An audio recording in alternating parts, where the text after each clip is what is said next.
దేవుని యొక్క మహా ఉన్నతమైనటువంటి కృపను బట్టి గడిచినటువంటి ఆ సెషన్కి అబద్ధ ప్రవక్త లేదంటే ఫాల్స్ ప్రొఫెట్ అనేటువంటి వ్యక్తి గురించినటువంటి పరిచయాన్ని మనం మొదలు పెట్టడం అనేది జరిగింది. త్రిత్వ సిద్ధాంతం అనేటువంటిది సాతాను విషయంలో కూడా జరుగుతుంది అనే మాట నేను మాట్లాడడం జరిగింది. త్రిత్వాన్ని మనం నమ్ముతాం, తండ్రి, కుమార, పరిశుద్ధాత్మని. సాతాను కూడా కాపీ క్యాట్ గనుక ఏదైతే అవతలోడు చేశాడో నేను అలాగే చేయాలనుకునేటువంటి వాడు అందరూ కూడా సాతాన సంబంధికులే. కాపీ క్యాట్స్ ఉండరు బైబిల్లో. ఒకరికి ఒక రకమైన ప్రత్యేకమైన జ్ఞానాన్ని, వరాన్ని దేవుడిచ్చి వాడుకునే కృప అందించాడు. అయితే ఈ త్రిత్వ సిద్ధాంతం అనేది సాతాను విషయంలో కూడా జరుగుతుంది. ఘట సర్పము అనగా ప్రకటన గ్రంథం ప్రకారంగా చెప్పండి, సాతాను. ఆది సర్పము అనగా సాతాను. అలాగే వాడితో పాటుకి రెండు మృగాలు కనబడుతున్నాయి. ఒకటి పెద్ద మృగము, ఒకటి చిన్న మృగము. పెద్ద మృగం వచ్చి యాంటీ క్రైస్టు, తర్వాత వచ్చే మృగం వచ్చి అబద్ధ ప్రవక్త. అంటే తండ్రి సాతాన పాత్ర పోషిస్తున్నాడు, కుమారుడేమో యాంటీ క్రైస్టు పాత్ర పోషిస్తున్నాడు. మూడో వ్యక్తి అయినటువంటి ఈ అబద్ధ ప్రవక్త మాత్రం సాతానికి మనుషులకి మధ్యన ఒక మధ్యవర్తి పాత్రని పోషిస్తున్నాడు అనే విషయాన్ని తెలియజేశాను. అయితే ఈ వ్యక్తి ఎక్కడి నుంచి వస్తాడో, ఏ జనాంగానికి సంబంధించిన వాడు, ఏ సమాజ వర్గంలో నుంచి వచ్చేటువంటి వాడు, ఏ దేశం నుంచి వస్తాడు, లేకపోతే ఆయన ఏమై ఉంటారనే విషయాన్ని కూడా గడిచిన సెషన్లో మాట్లాడుకున్నాం. ఆ వ్యక్తిని బైబిల్ పోల్చిన విధానం చాలా ఆశ్చర్యకరంగా ఉంటుంది. ఎందుకు మాట చెప్తున్నానంటే, దేవుణ్ణి పోల్చినట్టుగా, దేవుని బిడ్డలను పోల్చినట్టుగా అబద్ధ ప్రవక్తను కూడా బైబిలు గొర్రె పిల్లతో పోల్చబడ్డాడు. గొర్రె పిల్ల, అది 13వ ప్రకటన గ్రంథంలో వాడి యొక్క ప్రస్తావన గడిచిన వారం మనం పరిశీలించాం. దానికి చిన్న కొమ్ములు 2 ఉన్నాయి అన్నప్పుడు చాలామంది రోమన్ క్యాథలిక్ సంబంధించిన పోప్ అని అంటూ ఉంటారు. కొంతమంది ఇంకొకరు కాదు, పూర్తిగా ఆ వ్యక్తి యూదుడైనా ఉండాలి, క్రీస్తుని అంగీకరించినటువంటి ఒక క్రైస్తవుడు అయి ఉండాలి అనేటువంటి విషయాన్ని కూడా గడిచిన సెషన్లో చెప్పాను. అయితే ఈ అబద్ధ ప్రవక్త అనేటువంటి వాడు పాత్ర ఏంటి, వాడు చేసేటువంటి పనులేంటి అనేది కానీ ఆలోచన చేస్తే, గడిచిన వారం సెషన్లో మొట్టమొదటిగా వాడు చేసేటువంటి పని ఏంటి అని ఆలోచించినప్పుడు మనకి బయటకు వచ్చిన ఒక విషయం చాలా అద్భుతంగా అనిపించింది. ఏ విషయం చేస్తాడంటే, మొట్టమొదటిగా వాడు పని ఏంటి? పరిశుద్ధులందరితో కూడా యుద్ధము చేస్తాడు. అంటే అబద్ధ ప్రవక్త చేసే మొట్టమొదటి పని ఏంటి అంటే, పరిశుద్ధులందరి మీద కూడా యుద్ధాన్ని ప్రకటించి వాళ్ళని చంపేటువంటి ప్రయత్నం చేస్తాడనేటువంటి పరిచయాన్ని మొదలుపెట్టాను. ఈ రోజున మిగిలిన 3 విషయాలు, వాడు చెయ్యబోయేటువంటి మరొక 3 విషయాల్ని మీ అందరితో కూడా నేను పంచుకోవడానికి ప్రయత్నం అయితే చేస్తాను. జాగ్రత్తగా గమనించండి. పోయిన సెషన్లో ఎవరైనా ఒకవేళ మిస్ అయితే ఆరాధన తర్వాత అది చూసినట్టయితేనే ఈ 2వ పార్ట్ కూడా అర్థమవుద్ది, కానీ లేకపోతే ఏ విధంగా కూడా అర్థమయ్యేటువంటి అవకాశం ఎంత మాత్రమో కూడా లేదని నేను ముందుగానే చెప్తున్నాను. మొదటగా పరిశుద్ధులు, క్రీస్తు దాసులు, దేవుని కుమారులతో యుద్ధం చేస్తాడు ఈ వ్యక్తి. రెండవదిగా వాడు చేసేటువంటి పని ఏంటి అనే ఆలోచన కానీ చేసినట్టయితే, అదే ప్రకటన గ్రంథము 13వ అధ్యాయము 13వ వచనంలో మరొక మాట కనబడుతుంది. ఆ అబద్ధ ప్రవక్త చేసే 2వ క్రియ లేదంటే 2వ పని ఏంటి అనేటువంటిది చక్కగా దేవుడు ఆ చోట రాయడానికి ఇష్టపడ్డాడు. చూడండి, 13వ ప్రకటన గ్రంథము 13వ వచనము. అది ఆకాశము నుండి భూమికి మనుష్యులు ఎదుట అగ్ని దిగి వచ్చినట్టుగా గొప్ప సూచనలు. అంటే వీడు చేసేటువంటి 2వ పని ఏంటి చెప్పాలి. మొట్టమొదటి పనేమో పరిశుద్ధులతో యుద్ధం చేసేటువంటి వాడిని జయించేటువంటి అధికారం వాడికి ఇవ్వబడింది, అది చేసుకుంటా వెళ్తాడు. రెండవదిగా ఈ అబద్ధ ప్రవక్త అనేటువంటి వాడు, యాంటీ క్రైస్ట్ వేరు, అబద్ధ ప్రవక్త వేరు. మళ్ళీ చెప్తున్నాను, జాగ్రత్తగా గమనించుకోండి. మీరు అక్కడ కన్ఫ్యూజ్ అయ్యారంటే తేడా కొట్టేస్తుంది. ఇద్దరు ఒకటని అనుకోకండి. అయితే వీడు చేసేటువంటి 2వ పని ఏంటంటే, మనుష్యుల ఎదుట ఆకాశము నుండి దేన్ని దింపుతాడంట? అగ్నిని దింపుతాడు. వీడు చేసే పని 2వ పని. ఇది ఎందుకు చేయవలసి వస్తుంది? అసలు ఆ వ్యక్తి ఆకాశము నుండి అగ్ని దింపవలసిన అవసరత ఏంటి?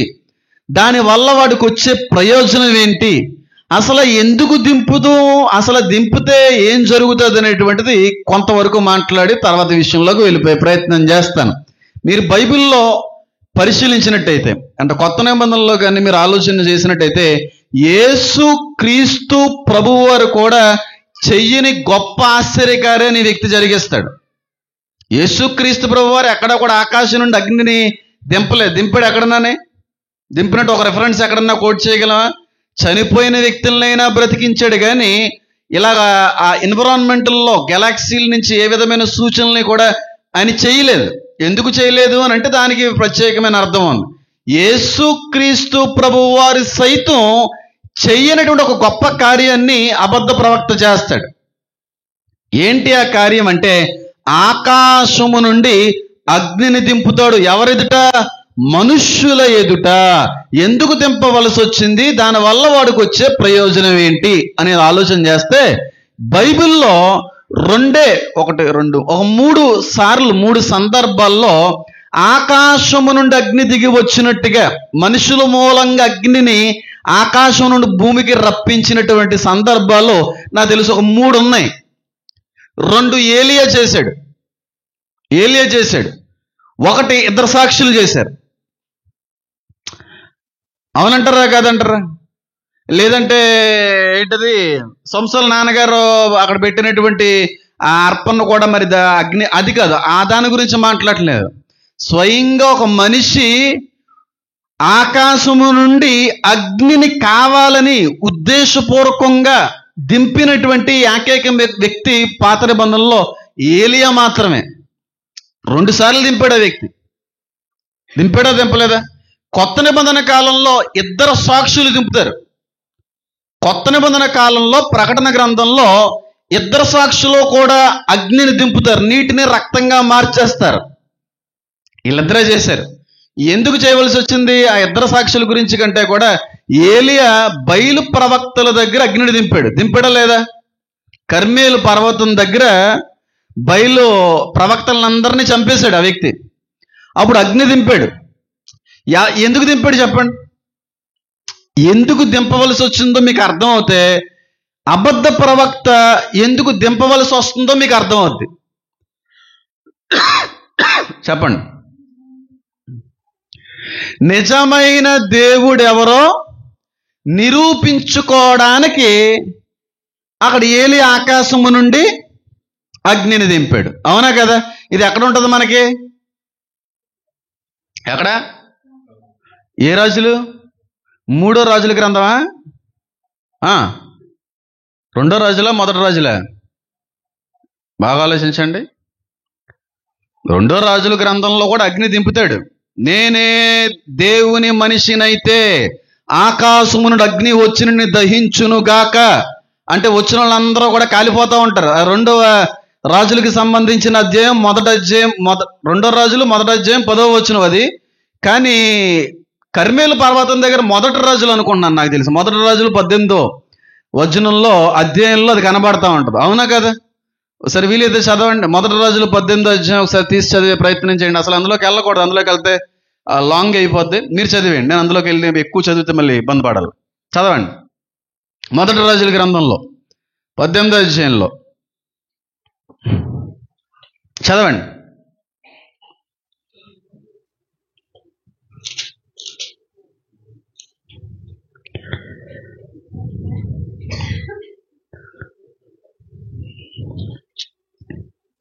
పద్దెనిమిది 19 18 చదవండి ఒకసారి.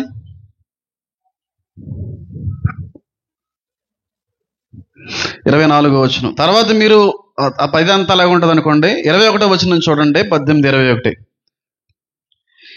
ఏలియా జనులందరి దగ్గరికి వచ్చి, ఎన్నాళ్ళ మట్టుకు మీరు 2 తలంపుల మధ్య తడబడుచుందురు? యెహోవా దేవుడైతే ఆయన అనుసరించడి, బయలు దేవుడైతే వాన్ అనుసరించడని ప్రకటన చేయగా జనులు అతని ప్రత్యుత్తరముగా ఒక మాట అయినను పలుకకపోయేరి. అప్పుడు ఏలియా, యెహోవాకు ప్రవక్త లేని వారిలో నేను ఒక్కడనే శేషించి ఉన్నాను. అయితే బయలునకు నేను ఒక్కడనే బతుకున్నాను. అయితే బయలునకు ప్రవక్తలు 450 మంది ఉన్నారు, మాకు 2 ఎడ్లు ఇయ్యుడి. వారు వాటిలో ఒక దాన్ని కోరుకుని దాన్ని తునకలుగా చేసి క్రింద అగ్ని ఏమీ వేయకుండానే దాని కట్టెల మీద ఉంచవాలని రెండవ ఎద్దును నేను సిద్ధము చేసి క్రింద అగ్ని ఏమీ వేయకుండానే దాని కట్టెల మీద ఉంచుదును. తర్వాత మీరు మీ దేవతల పేరుని బట్టి ప్రార్థన చేయడి. నేనైతే యెహోవా నామమును బట్టి ప్రార్థన చేయుదును. ఏ దేవుడు కట్టెలను తగలబెట్టుట చేత ప్రత్యుత్తరం ఇచ్చునో ఆయనే దేవుడని నిశ్చయించుదుమని రండని ఏలియా మరలా జనులతో చెప్పగా జనులందరూ ఆ మాట మంచిదని ప్రత్యుత్తరం ఇచ్చిరి. దేనికోసం చేయవలసి వచ్చింది ఏలియా? ఆయనే నిజమైన దేవుడని అంగీకరించున్నట్లుగా ఉండుటకే ఒక కార్యాన్ని సిద్ధపరిచాడు. బయలు ప్రవక్తలకే చెప్పాడు, ఈ యెహోవా ప్రవక్తని ఏలియా కూడా చేశాడు. ఏటి? ఆకాశం నుండి ఎవరి బలినైతే అగ్ని వచ్చి దహిస్తుందో అంగీకరిస్తుందో ఆ వ్యక్తి యొక్క దేవుడే గొప్పోడు. ప్రవక్తలందరూ బయలుదేవతని పూజించారు, చేతులు కోసుకున్నారు, అరిశారు, బోర్లు ఊదారు, కానీ ఏం జరగలేదు. నవ్వుకున్నాడు, వేరుశనగ గుళ్ళు తింటూ ఎక్కిరించాడు. తర్వాత ఏలియా ప్రార్థన చేశాడు. ప్రార్థన చేసినప్పుడు మనందరికీ తెలిసింది, ఆకాశం నుండి అగ్ని వచ్చేసింది. ఆ చుట్టూన్న గంధకలన్నీ కూడా తీసి పాడేసి మొత్తం మసి చేసి వెళ్ళిపోయింది. ఎందుకు జరిగింది? ఎందుకు చేయవలసి వచ్చింది? నిజమైన దేవుడు ఎవరో తెలుసుకోవడానికి ఏలియా చేసినటువంటి పని అది. అవునా కదా? ఆ కారణాన్ని బట్టి అక్కడ ఉన్న వాళ్ళందరికీ యెహోవాయే దేవుడు అనేటువంటి ఒక నమ్మకంలోకి నడిపించగలిగింది ఆ కార్యక్రమం. అవునంటారా కదంటారా? ఇది మొదటి విషయం. రెండవదిగా ఏలియా మళ్ళీ ఆకాశం నుండి కూడా అగ్నిని దింపే ప్రయత్నం చేశాడు, మనుషులను కాల్చడానికి. అదే ఎక్కడ ఉంటుందో నాకు తెలిసి 2వ రాజుల గ్రంథం 1వ అధ్యాయం ఒకసారి తీయండి.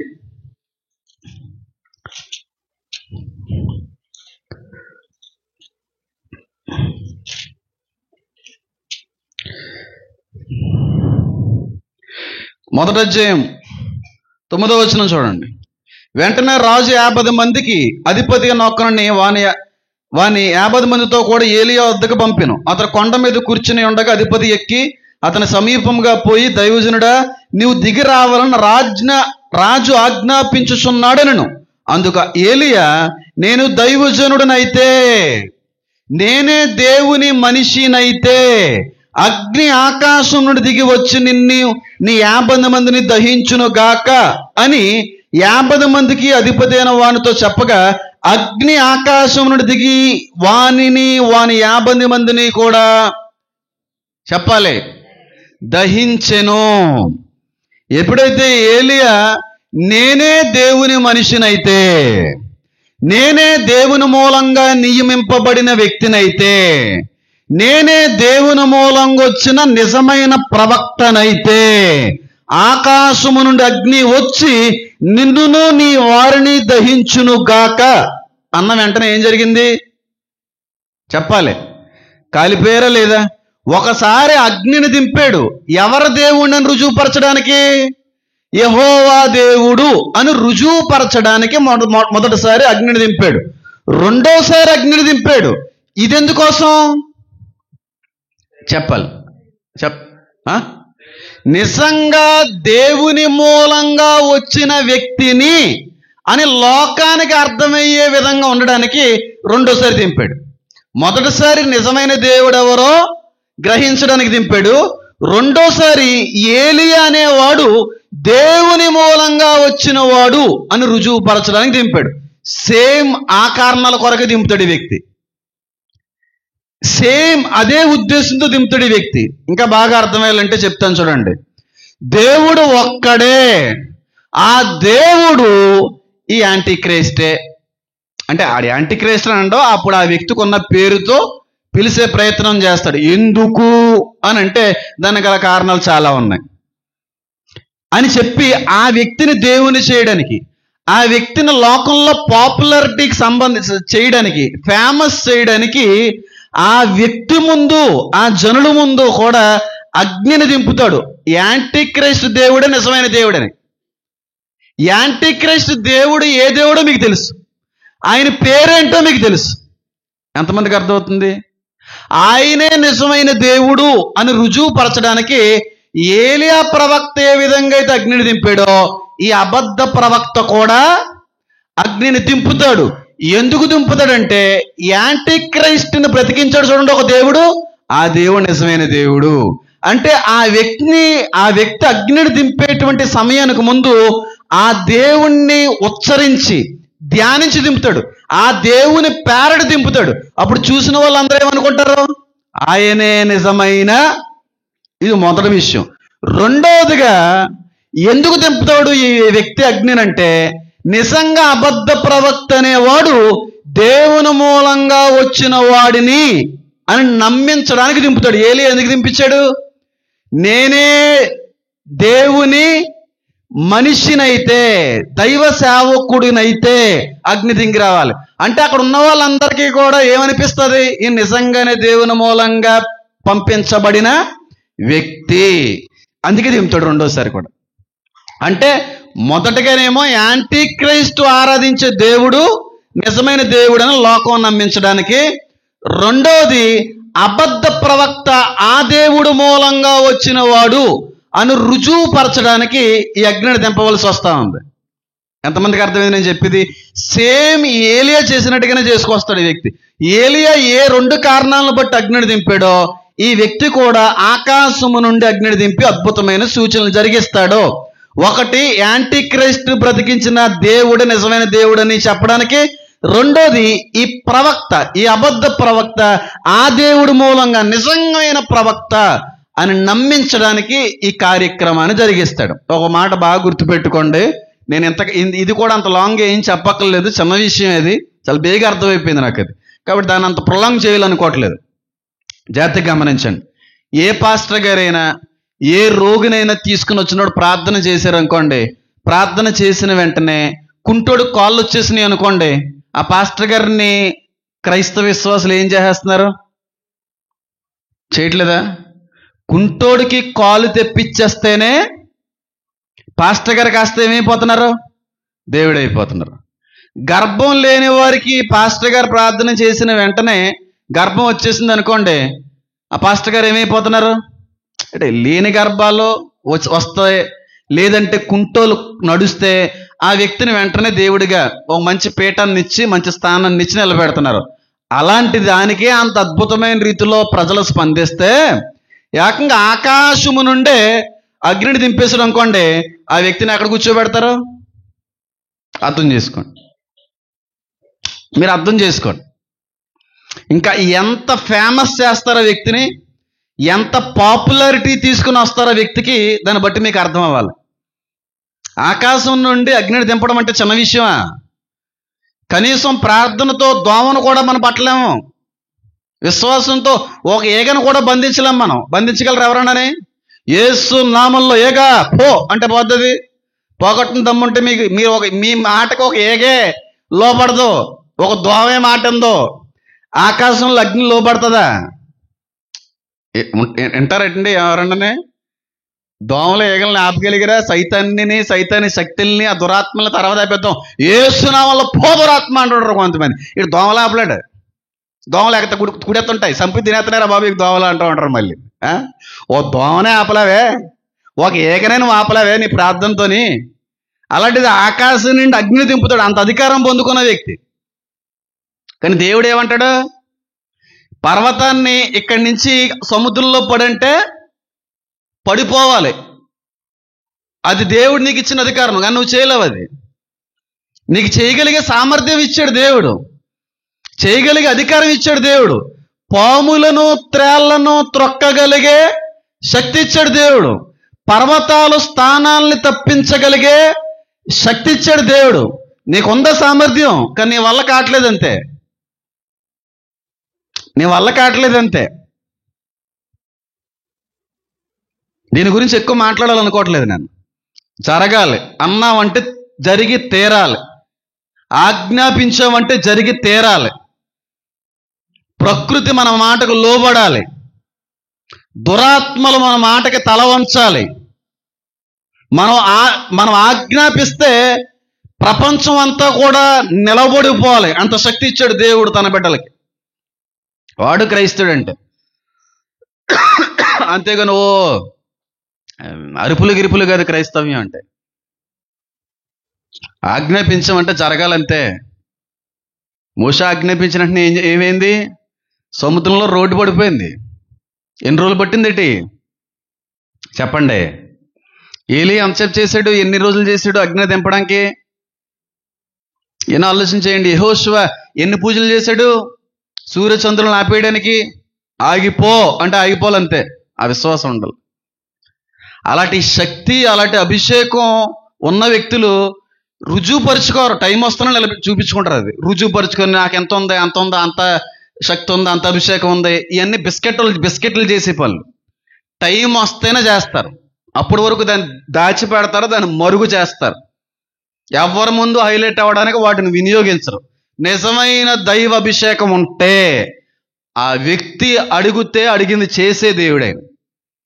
ఏలియాకి చేశాడు, మోషేకి చేశాడు, యెహోషువకి చేశాడు, ఇద్దరు సాక్షులకి చేశాడు. ఇద్దరు సాక్షులు కూడా మనవంటి మానవులే.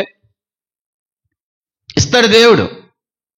సమయం వచ్చినప్పుడు దాన్ని వినియోగిస్తారు తప్ప నేను అంత అక్కడి నుంచి వచ్చాను, నేను అది ఇది అని చెప్పి అంత రుజువు పోర్చుకునే అంత అవసరం లేదు. సమయం వచ్చినప్పుడు మనుషులకి అర్థమవుద్ది. అయితే ఇక్కడ అగ్ని దింపడంలో ఉన్నటువంటి 2 కారణాలు ఏంటంటే, మొదటగా యాంటిక్రైస్ట్ని, చనిపోయి కుళ్ళు పట్టిపోయినటువంటి వ్యక్తిని లేపిన దేవుడే నిజమైన దేవుడు అని రుజువుపరచడానికి. రెండవదిగా వచ్చినటువంటి ప్రవక్త ఆ దేవుని మూలంగానే వచ్చిన వాడు అని రుజువుపరచడానికి ఈ 2 విషయాల్లో కూడా అగ్నిని దింపవలసినటువంటి పరిస్థితి వచ్చింది. ఇది ఒక ఐడియా, మీకు ఒక కంక్లూజన్ వచ్చేసింది. దీనిలో ఇంకెక్కువగా ఆలోచించక్కర్లేదు. మొదటగా పరిశుద్ధులతో యుద్ధం చేసే అధికారం ఉంది. రెండవదిగా ఆకాశము నుండి అగ్ని దింపగలిగేటువంటి అధికారం కూడా ఈ అబద్ధ ప్రవక్తకు ఉంది. యాంటిక్రైస్ట్కి కాదు. యాంటిక్రైస్ట్కి ఇంకా ఎక్కువ ఉంటాయి. అబద్ధ ప్రవక్త అంతకు మించిన కార్యాలు జరిగిస్తాడు, అంతకు మించిన సూచనలు జరిగిస్తారు. ఒక మతం వారు అంటారు, ఈ యాంటిక్రైస్ట్ ఒకనొక సమయంలో ఉన్నప్పుడు ఈసా అంటే యేసు వచ్చి ఈయనకి సహకరిస్తారు అని అంటారు. అంటే వాళ్ళ ఉద్దేశంలో యేసా, ఇక్కడ మాత్రం మన ఉద్దేశంలో ఆయన అబద్ధ ప్రవక్త. ఇది వీడు చేసేటువంటి రెండో పని. మూడవదిగా వాడు చేసేటువంటి క్రియ, వాడు చేసేటువంటి పని ఏమిటి అని ఆలోచన కానీ చేసినట్టయితే అదే 13వ అధ్యాయం, ప్రకటన గ్రంథం 13వ అధ్యాయంలో వాడు చేసేటువంటి రెండో పని అక్కడ రాయబడింది చూడండి. రెండోది ఏమన్నా 13వ వచనం చదివాము, ఇప్పుడు 12వ వచనం. వాడు చేసే మూడో పని ఏంటి? అది అంటే చెప్పండి. అబద్ధ ప్రవక్త. అది అనేది కూడా స్త్రీలింగంతో పోల్చబడింది గ్రీక్ ట్రాన్స్లేషన్లో. అందుకు కొంచెం కన్ఫ్యూజన్ కూడా ఉంటుంది. అయితే మగవాడ, ఆడవ్యక్త, ఆ ప్రవక్త అనేటువంటి కన్ఫ్యూజన్ కూడా ఉంటుంది. కానీ ఆడవాళ్ళు ఏం కాదు, మగవాళ్ళని నేను అంటున్నాను. అంటే అబద్ధ ప్రవక్త కోసం ఒకసారి నేను మాట్లాడాను, అటు ఇటుగానే మాట్లాడాను. కానీ ఒక మంచి స్టాండర్డ్లోకి వచ్చాను కనుక దీన్ని నమ్మకంగానే బోధించగలను. వాడు చేసే మూడో పని ఏంటంటే ప్రకటన గ్రంథం 13వ అధ్యాయము 12వ వచనం. అది ఆ మొదటి క్రూర మృగమునకున్న అధికారపు చేష్టలన్నీ కూడా దాని ఎదుట చేయుచున్నది. మనం మాట్లాడేసినది. మరియు చావు దెబ్బ తగిలి అంటే చచ్చి బ్రతికిన బాగుపడి ఉన్న ఆ మృగమునకు, మొదటి మృగమునకు అంటే యాంటీ క్రైస్ట్కి భూమియు దానిలో నివసించువారును నమస్కారము చేయనట్లు అది బలవంతము చేయుచున్నది. అంటే వీడు చేసే మూడో పని ఏంటి? యాంటీ క్రైస్ట్కి నమస్కారం చేయనట్లుగా భూమిలో నివసించే వారందరినీ కూడా ఏం చేస్తానంటే వీడు? భూమిలో ఎవరు నివసిస్తారు? సరిగ్గా చెప్పండి, నాకు మళ్ళీ బాధ వస్తుంది. సరిగ్గా చెప్పండి. భూమిలో నివసించే వాళ్ళు ఎవరు? ఇంకెవరు లేరా? లేరే? లేకపోతే వదిలేయండి. మీకు తోట రానప్పుడు నేను ఎందుకు దాన్ని టచ్ చేయాలి? అయితే భూమిలో నివసించే వారందరూ, భూనివాసులందరూ అంటే మనుషులందరూ కూడా యాంటీ క్రైస్ట్కి నమస్కారం చెయ్యాలని వీడు ఏం చేస్తున్నాడంట? మూడవదిగా బలవంతము చేయుచున్నాడు. ఈ మధ్యన మరీ ఎక్కువైపోయింది అనుకోండి. అంటే ఇప్పుడు ఈ ప్రవీణ్ పగడాల గారి యొక్క మరణం అనంతరమైన ఈ మత విద్వేషాలు, లేదంటే ఈ మతానికి సంబంధించినటువంటి గ్రంథాల మీద వక్రీకరణతో కూడినటువంటి బోధలు ఆగిపోతాయని ఆశపడుతున్నాను. ఎందుకంటే అటు వాళ్ళకి ఇటు వాళ్ళకి కూడా ఒక హెచ్చరికే, రేపు ఏది వచ్చినా సరే వాళ్ళని పోలీసులు లోపల వేసేస్తారు. అలాంటి పరిస్థితులు రాబోతున్నాయి. కొంతమంది అంటూ ఉంటారు మన క్రైస్తవులు ఏమనంటే, మీరు బలవంతముగా మత మార్పిడి చేస్తున్నారు. బలవంతంగా ఒక వ్యక్తికి అన్నమే తినిపించలేం మనం చిన్న పిల్లల్ని. ఇంకా చూడండి, చిన్నపిల్ల ఇక్కడ బైబిల్ పట్టుకుని అది పీకేసి వెళ్ళిపోయింది. దాన్ని వేలు పెట్టలా భయపెట్టినా సరే నీ మాటతో నాకు లెక్కేటరా అన్నట్టు చూసింది. నేను చెప్తున్నాను మామూలుగా ఆ చిన్నపిల్లనే కంట్రోల్ చేయలేకపోయాను నేను. ఆ చిన్నపిల్లల్ని ముట్టుకోక చేయక అన్నా సరే లోబడిలో లేదు. అవునంటారా కదంటారా? ఒక వ్యక్తిని ఈ మతంలోకి వచ్చేయండి అని చెప్పి బలవంతంగా ఎవరన్నా రప్పించగలరా? ఒకవేళ రప్పించినా వాళ్ళ శాశ్వత కాలం ఆ మతంలో మనం ఉంచగలమా? కానీ క్రైస్తవుల మీద జరుగుతున్నటువంటి ఒక అబద్ధ ప్రచారం ఏంటంటే, క్రైస్తవులు అనేటువంటి వాళ్ళు బలవంతంగా మత మార్పిడి చేస్తుంటారో. పేర్లు చెప్పట్లేదు, చెప్పను కూడా, ఎందుకంటే అది ఇక్కడ నుంచి చాలా వేరే లెవెల్లో ఉంటుంది. నాకు తెలిసేది అంటుంటారు లేదా, క్రైస్తవులు బలవంతం మత మార్పిడి చేస్తారు, బలవంతం మత మార్పిడి అని. ఒక్కడైనా ఈ రోజు వరకు మేము బలవంతంగా మత మార్పిడి చేయబడ్డామండి, చేయించారండి అనే కేసు ఒకటి ఫెయిల్ అయిందా భారతదేశంలో? స్వాతంత్రం ఇచ్చాడు దేవుడు, మనకి స్వేచ్ఛనిచ్చాడు. ఆదాముకి ఇచ్చిన స్వేచ్ఛ మనకి ఇచ్చాడు. అంతేగాని ఒకడు హృదయంలోకి బలవంతంగా వెళ్ళిపోవాలన్న ఉద్దేశం దేవుడు కొంటే తలుపు బయట ఉండి నెట్టవలసిన అవసరం లేదు. తలుపును బ్రద్దలు కొట్టుకొని రాగలగాడు ఆయన. మానవుని సృజించింది ఆయన. మానవుని యొక్క హృదయం అంతా కూడా ఆయన గుప్పిట్లో ఉంది. హృదయ వాంఛలు తీర్చే దేవుడు హృదయంలోకి వెళ్ళలేడు. హృదయ అంతరంగాలు ఎరిగిన దేవుడు హృదయంలోకి వెళ్ళాలనుకుంటే వెళ్ళడు.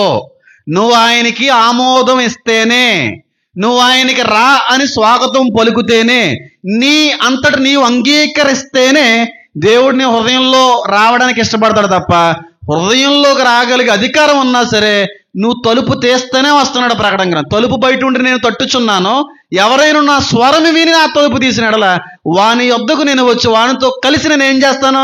భోజనం చేస్తాను. అంటే బలవంతపు మత మార్పిడి చేసే దేవుడా మన దేవుడు? నువ్వు అంగీకరిస్తే నీలోకి వస్తాననేటువంటి దేవుడా? వస్తాడు, స్టాంప్ వేస్తాడు, నాకు సంబంధించిన వాడివి. నేను ఇదంతా కూడా ఆత్మ ఫలాల్లో వరల్లో కూడా చెప్పినది. బలవంతపు మత మార్పిడి క్రైస్తవులు చేయలేదు, చెయ్యరు, ఒకప్పుడు కూడా జరిగించలేదు. కానీ భారతదేశంలో మునుపటి చరిత్రగానే మనం పరిశీలన చేస్తే కొంతమంది భారతదేశం వచ్చి బలవంతపు మత మార్పిడి చేసినటువంటి జనాంగం ఉంది. ఏడు చెప్పను అనుకోండి, వాళ్ళని అనండి. వాళ్ళు నిజంగానే బలవంతపు మత మార్పిడి చేసిన చరిత్ర ఆధారాలు ఉన్నాయి మన దేశంలో, ప్రపంచ అన్ని దేశాల్లో ఉన్నాయి. కానీ క్రైస్తవుడు ఎక్కడ ఏ ఒక్కరినే బలవంతంగా మత మార్పిడి చేయలేదు, చెయ్యడు కూడా, చేయకూడదు కూడానే. భారతదేశ చరిత్ర చెప్పట్లేదు. ఏ మతానికి సంబంధించిన రాజులు వచ్చి ఇక్కడ ఉన్నటువంటి కొంతమందిని బలవంతంగా వాళ్ళల్లో కలుపుకున్నారు. సినిమాలు కూడా వచ్చేసినాయి, బయటికి సినిమాలు కూడా వచ్చేసినాయి. ప్రత్యేకంగా మాట్లాడుకోవాలి, పెద్ద పెద్ద హిట్లు కూడా అయిపోయినాయి. వాళ్ళు చేస్తారేమో, క్రైస్తవులు చేయరు. ఇక్కడ అబద్ధ ప్రవక్త అనేటువంటి వాడు భూనివాసులందరినీ కూడా బలవంతం చేస్తున్నాడంట. ఎందుకోసం? యాంటీ క్రైస్ట్ని మీరు ఏం చేయాలి? నమస్కరించాలంటే ఆరాధించాలి, ఆయన్ని పూజించాలి. ఆయన ఆది సంభూతుడు, దైవ స్వరూపి, దేవుని మూలంగా చచ్చి కుళ్ళిపోయి బ్రతికొచ్చినాడు గనక ఆయనకే మీరందరూ కూడా ఇక్కడి నుంచి ఏం చేయాలి? ఆరాధనలు చెయ్యాలి. ఆయన పూజ్యకర్హుడు, పూజ్యార్హుడు, ఆరాధనకు అర్హుడై ఉన్నాడు గనక మీరందరూ కూడా ఆ వ్యక్తిని ఇక్కడి నుంచి మీరు ఏం చేయాలి? ఆరాధించాలి అని చెప్పి ఏం చేస్తున్నాడంటే ఆ వ్యక్తి బలవంతం చేస్తున్నాడు. ఎందుకు బలవంతం చేయవలసి వస్తుంది చెప్పండి? నాకు అర్థమైన దానికంటే బాగా అర్థమవుద్ది మీకు. చెప్పండి, ఎందుకు బలవంతం చేయవలసి వస్తుంది ఆ వ్యక్తిని? భూనివాసులందరూ కూడా యాంటీక్రిస్ట్కి నమస్కరించాలి అని ఎందుకు బలవంతం చేయవలసి వస్తుంది? ఎవరినైనా కరెక్టే, చెప్పండి. అసలు ఒక వ్యక్తిని ఎప్పుడు బలవంతం చేస్తాం చెప్పండి? వేసే ఉత్తిన అనలేదు మన గొర్రెలని. అలా చూస్తారేంటండి? ఇదొకటి చెప్పాలి కదా. ఒక వ్యక్తిని ఎప్పుడు బలవంతం చేయవలసి వస్తుంది? ఈ చిన్నదానికి కూడా చెప్పలేరా? చెప్పండి, చెప్పరా సైంటిస్టు? ఒప్పుకో అన్నప్పుడు. బాగా చెప్పారు తమ్ముడి. నువ్వు ర్యాబిట్లు ఇవన్నీ ఒప్పుకున్నా కాబట్టి కోసావు అంతే. ఒక వ్యక్తి మన మాటను గౌరవించలేనప్పుడు, ఒప్పుకోలేనప్పుడే బలవంతం చేస్తాం. ఇంకా బాగా అర్థంలో చెప్తాను చూడండి. చిన్నపిల్లలకి తల్లిదండ్రులు అన్నం తినిపిస్తారు లేదా? చక్కగా చిన్న చిన్న వాటిని గోరుముద్దలు అంటారు, తినిపిస్తూ ఉంటారు. అదే తల్లి తినకపోయినా సరే లోపల కుక్కెత్తుంటారు చూడండి కొంతమంది. తల్లి తింటావా లేదా, పొట్ట పెంచుతావా లేదా, ఒళ్ళు తెప్పిస్తావా లేదా, కుక్కేస్తూ ఉంటారు కొంతమంది తల్లిదండ్రులు. ఎందుకు కుక్కుతారు? ఎప్పుడు కుక్కుతారు? నేను తినను, నువ్వు ఎంత తినిపించినా నేను తిన్నావు అని అన్నప్పుడు 2 పాడేసి తింటావా లేదా పనికి బాలోడు అని చెప్పి నోట్లో కుక్కేస్తారు. అవునా కదా? అది బలవంతం. అంటే తిను అని అన్నప్పుడు ఒప్పుకోలేని వ్యక్తికి బలవంతం చేసేనా తల్లి పెడుతుంది. అవునా కదా? లోకంలో అత్యాచారాలు జరుగుతాయి కదా, రేపులు జరుగుతున్నాయి కదా. ఒక వ్యక్తిని ఎప్పుడు రేపు చేస్తాడు, అత్యాచారం చేస్తాడు? ఈ వ్యక్తి మాటకి అంగీకారం లేనప్పుడు, ఈ వ్యక్తి అడిగిన దానికి ఒప్పుకోలేనప్పుడే ఈ వ్యక్తి మరొక వ్యక్తిని ఏం చేస్తాడు? బలత్కరణ చేస్తాడు, అంటే బలవంతం చేస్తాడు. అంటే ఈజీగా అంగీకరించేస్తా అది ఉండదు. అంటే అంగీకరించాలని నా ఉద్దేశంగా చెప్తున్నాను. బలత్కరణ ఎప్పుడు జరుగుతుంది? మాటకి ఒప్పుకోలేనప్పుడు. అంటే ప్రపంచంలో ఉన్నటువంటి వాళ్ళందరూ కూడా యాంటీ క్రైస్ట్ని ఆరాధించాలి అని అన్నప్పుడు ఏం చేసి ఉంటారన్నమాట? ఒప్పుకోలేదు. ప్రపంచంలో చాలా మంది వీడి కుయుక్తులో పడరు, ఒప్పుకోరు. అందుకే బలవంతం చేయవలసి వస్తుంది. ఒక వ్యక్తి మరొక వ్యక్తిని బలవంతం చేయవలసి వచ్చిన కారణం ఏంటంటే ఒప్పుకోలేనప్పుడే. ఒప్పుకుంటే ఏమి ఉండదు. అవునా కదా? 3rd డిగ్రీ ఇస్తారు పోలీసులు. 3rd డిగ్రీ అంటే అందరికీ కాదు, వాళ్ళ మీద పడిన సెక్షన్లను బట్టి, వాళ్ళు చేసిన నేరాలను బట్టి. గోర్లు, ఎలకలు ఇవన్నీ వేరే. 3rd డిగ్రీ ఎప్పుడు? ఒప్పుకుంటావా లేదా? ఒప్పేసుకోరా, మాకు ఖాళీ అయిపోతుంది, శుభ్రంగా నువ్వు జైల్లోకి వెళ్ళి తింది, కానీ ఎందుకు వచ్చినా ఈ టార్చర్ రా, ఎందుకు ఈ ఇంటరాగ్రేషన్ రా అని అంటారు. ఒప్పుకోను అన్నాడు అనుకోండి, అప్పుడు ఏం చేస్తారు? బలవంతం చేస్తారు. అంటే భూమి మీద ఉన్నటువంటి నివాసులందరూ, మనుషులందరూ వీడి మాటకి ఏం చేయరన్నమాట? ఒప్పుకోరు. ఆకాశం నుండి అగ్ని దింపేస్తాడు, దింపేసిన తర్వాత కూడా ఒప్పుకునే పరిస్థితి ఉండదు. ఫస్ట్ అందంగా నీట్గా చెప్తాడు, ఈయన్ని అంగీకరించండి, నేను పూజించండి, ఈయన ఆరాధించండి అని చెప్పన్న ఎవ్వరూ కూడా నమ్మరు, బలవంతం చేయడం మొదలు పెడతారు. తర్వాత ఆకాశం నుండి అగ్ని దింపితే ఏమన్నా పని అవుద్దేమో అయినా సరే చాలా మంది అంగీకరించారు ఆ వ్యక్తిని. మేము అస్సలు ఒప్పుకోం, ఆ వ్యక్తి దేవుడు అంటే మేము ఒప్పుకోం. అంటే విడవబడినటువంటి పెద్ద మతం ఉంటుంది ప్రపంచంలో, ఆ మతం అసలు ఒప్పుకోదు. క్రైస్తవుల యొక్క విలువ ఇతర మతాలకి, ప్రపంచానికి ఎప్పుడు తెలిసి వస్తుందో తెలుసండి? మనకు కనబడకుండా పోయినప్పుడు. మనం ఎప్పుడైతే వాళ్ళ మధ్యలో నుంచి కొట్టివేయబడతామో, తీసివేయబడతామో, అప్పుడు మన విలువ తెలుస్తుంది వాళ్ళకి. చాలా మంచోళ్ళు అండి బాబు వాళ్ళు, వీళ్ళతో పోల్చుకుంటే. అందంగా చెప్పేవారు, ఇంటింటికి వచ్చి పాంపులెట్ ఇవ్వడమో, దేవుడిని తెలుసుకుందామని శుతిమెత్తనగా చాలా సౌమ్యంగా మాట్లాడి వెళ్ళేవారు. నమ్మితే నమ్మేవాళ్ళు ఉన్నారు, నమ్మకపోతే నమ్మలేని వాళ్ళు ఉండేవారు. కానీ మన వాళ్ళని బలవంతం మత మార్పిడి అని చెప్పి చాలాసార్లు వాళ్ళని దోషులుగా చూపించే ప్రయత్నం చూసాము కూడానే. వాళ్ళు చాలా మంచోళ్ళు అండి, చాలా బెటర్ ఫెలోస్ అండి. వీళ్ళతో పోల్చుకుంటే వీళ్ళు అంగీకరించకపోతే చంపేస్తానంటున్నారండి అని చెప్పి మన విలువను తెలుసుకునే రోజు ఒకటి రాబోతుంది. క్రైస్తువుల యొక్క విలువ ప్రపంచం తెలుసుకునేటువంటి రోజు ఒక రోజు ఉంది. ఎవరు బలవంతపు మత మార్పిడి చేశారో, చేస్తున్నారో అర్థమయ్యే రోజు ఒకటి రాబోతా ఉంది. అప్పుడు తెలుస్తుంది మన యొక్క విలువ, మన యొక్క వాల్యూ అనేటువంటిది. నమ్మరు. ప్రపంచంలో ఉన్న అందరూ ఎట్టి పరిస్థితుల్లో కూడా వాడికి లోబడరు. ఈడు బుర్ర పిచ్చెక్కిపోతా ఉంటుంది. ఒరే లోబడపోవడం ఏట్రా, చచ్చి బతికాడురా, దేవుడురా, దైవస్వరూపిరా, దైవాది సంభూతుడురా నాయన, ఆయన పూజించండి. కొంతమంది పడిపోతారు, కొంతమంది మాత్రం అంగీకరించరు. ఆ తర్వాత అగ్ని దింపేస్తారు, అయినా చాలా మంది పడరు. అప్పుడు వీడు చేసేటువంటి 3వ ప్లాన్ ఏంటి అనే చెప్తాను. మొదటగా ప్రజలందరినీ పడగొట్టడానికి చెప్పండి చేస్తాడు, పని అవదు. అగ్ని దింపుతాడు, పని అవదు. చాలా సూచనలు జరిగిస్తాడు, పని అవదు. ఇక పని అయ్యేలా లేదని చెప్పి వాడు అమలు తీసుకుని వచ్చేటువంటి ప్లాన్ సి ఏంటి అనేది ఆఖరిగా మాట్లాడుకునే ప్రయత్నం చేద్దాం. వాడు ఏం చేయబోతున్నాడో అనేది కానీ మనం ఆలోచన చేసినట్టయితే అదే 13వ అధ్యాయంలో వాడు వేసేటువంటి ప్లాన్ సి అనేటువంటిది అక్కడ కనబడుతుంది. ప్లాన్ ఏ వర్కౌట్ అవ్వలేదు, ప్లాన్ బి వర్కౌట్ అవ్వలేదు, ప్లాన్ సి అమలు చేస్తాడు. ఏంటి ఎంత చేసినా సరే వీళ్ళు లోపడట్లేదు, వీళ్ళు పడగొట్టలేకపోతున్నావేంటి, వీళ్ళు జయించలేకపోతున్నావేంటి, వీళ్ళు లాక్కోలేకపోతున్నావేంటి, వీళ్ళు మాయ చేయలేకపోతున్నావేంటి అని చెప్పి తర్జనా పడి ఇలా కుదరదురా అని చెప్పి ప్లాన్ సి అమలు చేస్తాడు. ఆ ప్లాన్ సి అనేటువంటిదే 14వ వచనం. వీడు చేసేటువంటి పని 4వ పని చదువుతున్నాను. కత్తి దెబ్బ తినియు బ్రతికిన ఈ క్రూర మృగమునకు ప్రతిమను చేయవలనని అది భూనివాసులతో చెప్పుచు ఆ మృగము ఎదుట చేయుటకు తనకియ్యబడిన సూచనల వలన భూనివాసులను మోసపుచ్చుచున్నది. 16వ వచనం, మిగతా చదవకండి, 16వ వచనం చదువుకోవాలి. కాగా కొద్దివారు గాని, గొప్పవారు గాని, ధనికులు గాని, దరిద్రులు గాని, స్వతంత్రులు గాని, దాసులు గాని అందరూ తమ కుడి చేతి మీదనైనను తమ నొసటి ఎందైనను ముద్ర వేయించుకొనున్నట్లును, ఆ ముద్ర అనగా మృగము పేరైనను దాని పేరిట సంఖ్యను గలవాడు తప్ప క్రయ విక్రయములు చేయుటకు మరి ఎవరికి అధికారము లేకుండానట్లును అది వారిని మరలా ఏం చేస్తుంది? ఇది ప్లాన్ చేయడిది. ఎంతమందికి అర్థమైంది? నేను మధ్యలో 2 వచనాలు కట్ చేయాల, లేకపోతే మీకు అర్థం అవుతుంది.